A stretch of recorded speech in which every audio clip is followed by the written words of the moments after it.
সহ্যের কিন্তু একটা সীমা আছে।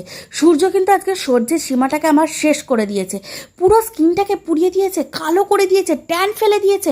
এটা কি মেনে নেওয়া যায় বলো? সেই কারণে কিন্তু আজকে আমি ভেস্টিজের চারকোলের পিল অফ মাস্কটা নিয়ে নিয়েছি, যেটার মধ্যে আছে ডায়মন্ড ডাস্ট এবং বাম্বু চারকোল।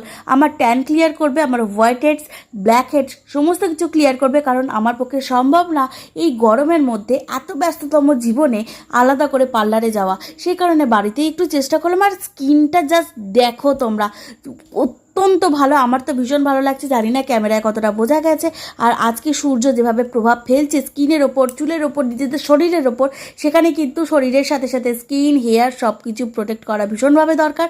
আর আমার স্কিনটা তোমরা দেখে নাও। এরপরে আমি লাগালাম কিন্তু ডে ক্রিম, এবং তার সাথে কিন্তু একটা বিবি ক্রিম ইউজ করলাম ভেস্টিজের, যেটার মধ্যে কিন্তু আছে SPF 30। আলাদা করে আমার তাই সানস্ক্রিমও ইউজ করতে হচ্ছে না এবং মেকআপও করতে হচ্ছে না। বাইরে যাওয়ার জন্য কিন্তু একটা